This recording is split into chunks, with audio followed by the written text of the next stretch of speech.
Vamos a ver una primera aproximación a análisis de componentes principales.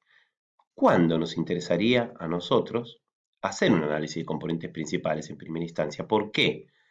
Bueno, ocurre muchas veces que tenemos un conjunto amplio de variables y queremos de esas variables extraer tendencias generales. Es más, nos podría llegar a interesar generar nuevas variables, ¿sí?, en un espacio reducido, en menores dimensiones, que no estén relacionadas entre sí, tal que nos permita explicar esas tendencias generales de una forma sencilla. Además, esas nuevas variables no relacionadas entre sí nos pueden servir a nosotros para analizar los datos en una segunda ronda, en una segunda instancia, darle una vuelta de tuerca a nuestros datos que nos permita aprender más sobre ellos. Un método quizás de los más utilizados y de los más eficientes es el análisis de componentes principales. Es de los más utilizados primero porque es muy elástico, porque se puede utilizar para distintos tipos de datos cuantitativos, pero ya vamos a ver que tenemos que tener también cuidado con ello.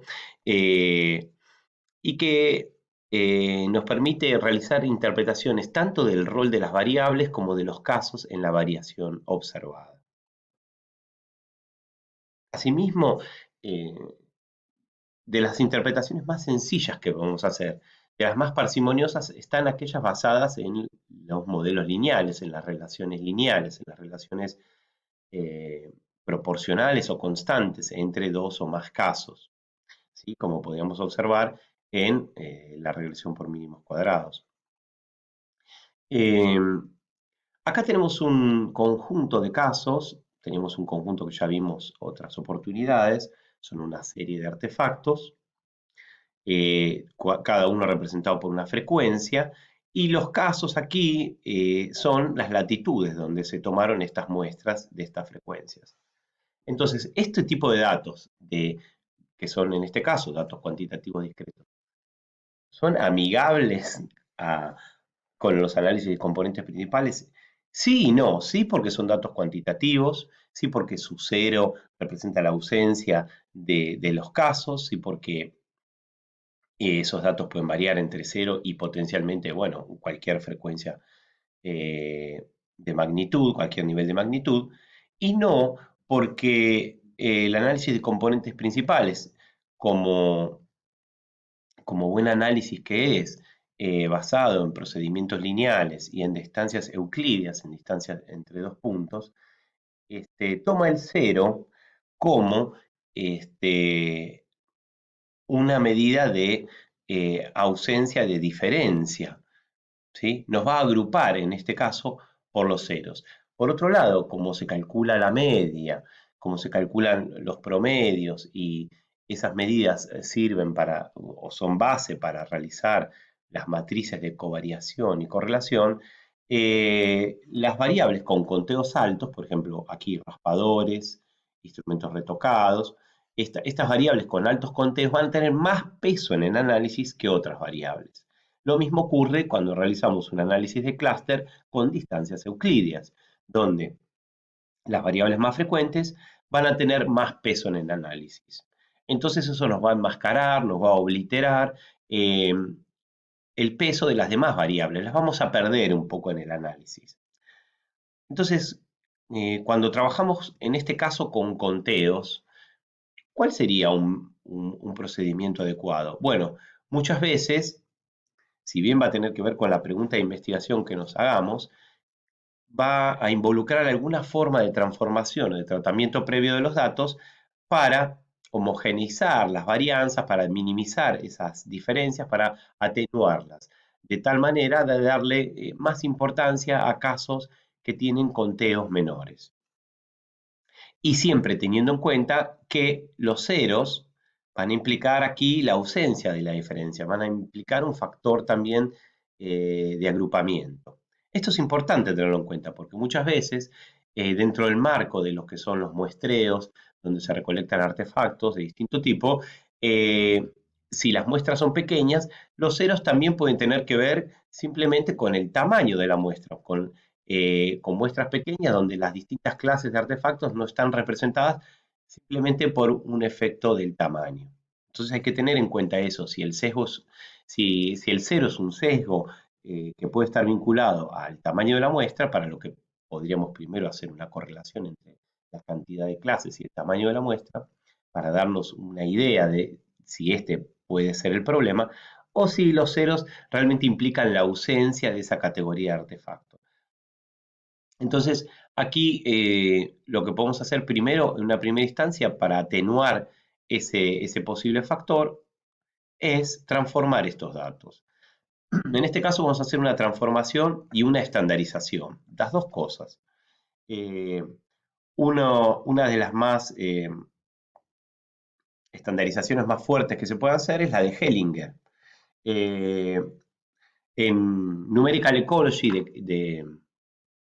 de Legendre y Legendre, se recomienda la estandarización de Hellinger y se la compara con otros tipos de estandarización, mostrando que logra una mayor homogeneidad de los datos. ¿Cómo es la estandarización de Hellinger? A cada valor, a cada X, se le resta su media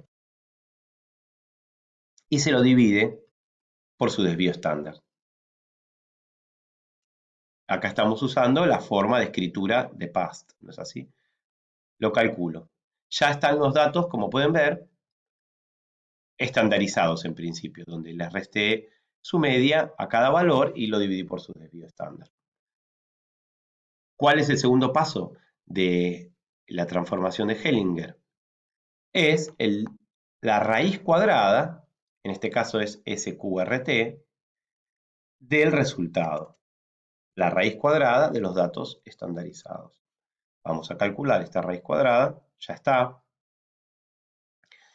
Y ahora vamos a ver, podemos observar cómo se comportan nuestras frecuencias.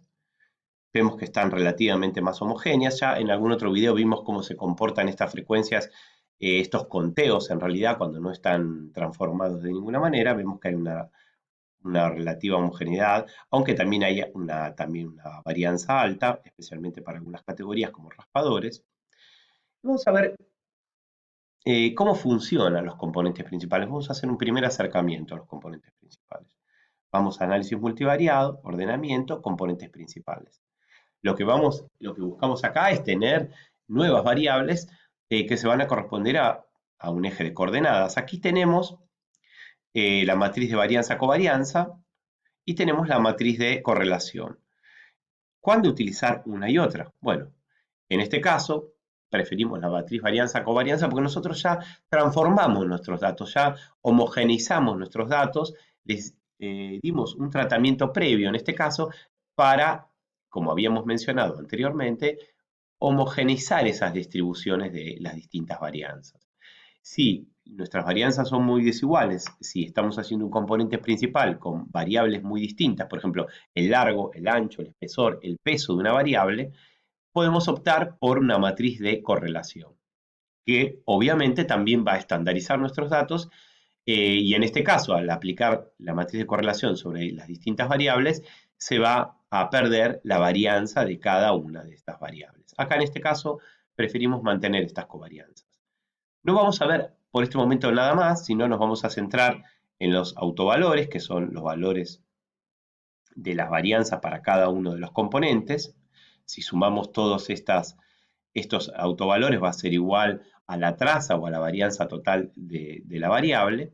Vemos que la varianza explicada por cada uno de los componentes, en este caso el primer componente explica el 44%, el segundo el 20% y así.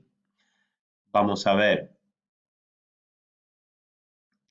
el resultado, el diagrama de coordenadas, donde por defecto nos muestra los dos primeros ejes, el primer componente con el segundo componente. Podemos en row labels ver qué casos son, entonces acá vemos que ordenamos a partir de sus distintas variables, en este caso las variables transformadas, las frecuencias de artefactos, nos permite asociar los distintos muestreos en las latitudes. Vemos que al igual que, si recordamos lo que había pasado en el análisis de clúster, también había un cierto agrupamiento, en este caso quizás es un poco más claro, latitudes altas por un lado, 50 y 52, latitudes bajas por otro, 40, 41, 49, 47 se sigue comportando de manera distinta, era un muestreo que tenía una gran cantidad de raspadores. Y a diferencia de otros procedimientos, eh, componentes principales nos permite realizar un biplot, que es la representación, ¿sí? La proyección, mejor dicho, de las variables que utilizamos en el eje de los componentes. Podemos ver así, en estos distintos vectores que marcan acá, ¿sí? La dirección de la máxima abundancia, de la máxima frecuencia de estas distintas variables. Entonces, nos permite entender cuáles variables y cuáles son la distribución de las variables en relación a los casos. Entonces, las variables que van a estar para los valores positivos del primer componente van a estar asociados con valores altos de estas categorías. Mientras que las variables mientras que los casos que están hacia los ejes, hacia los valores negativos del primer componente, van a estar asociados a valores inferiores de estas mismas variables. Esto a veces no es tan fácil de entender porque tenemos muchas dimensiones y imagínense que esto es un compromiso entre las distintas dimensiones que estamos viendo, en este caso 2 dimensiones a la vez las proyectamos, y cómo se correlacionan las variables originales con el resultado de los nuevos ejes. Además del biplot, que nos sirve para interpretar la distribución de los casos, tenemos los scores, que son cada uno de los valores en el eje de coordenadas, ¿sí? En este scatter plot, en este eje de dispersión. Estos son los valores para cada uno de los puntos, para el primer componente, para el segundo componente. Siempre recuerden, primer componente horizontal, segundo componente vertical, ¿sí? Pero yo puedo ir moviendo entre componentes, puedo ver el primero con el segundo, el primero con el tercero. Por ejemplo, acá puedo elegir tercer componente, ¿sí? Puedo elegir el segundo con el tercero y así. En general se ve el primero con el segundo, el primero con el tercero, y uno se trata de centrar en los componentes más explicativos. Podemos ver ahora el peso de las variables. El peso de las variables lo podemos ver en términos de sus coeficientes, de los coeficientes originales, en términos de la misma escala métrica que el análisis de dispersión, que acá que el componente principal, o también lo podemos ver en términos de las correlaciones. Acá no va a variar mucho en términos de coeficientes o correlaciones porque recuerden que nuestras variables ya están estandarizadas. Así que si lo veo en términos de correlación, no va a ser muy diferente un gráfico del otro. Sí podemos ver, si vemos los coeficientes, que algunas variables tienen un peso un poco más grande que otros en generar los distintos componentes. En este caso estamos viendo el peso o el rol de las distintas variables en relación al primer componente. Si quisiéramos ver el peso de las distintas variables en relación al segundo componente, elegimos segundo componente. Vemos acá que en relación al segundo componente, los instrumentos unifaciales y los yunques, por ejemplo, tienen mayor peso en la distribución de los casos en relación al segundo componente, lo mismo que los percutores.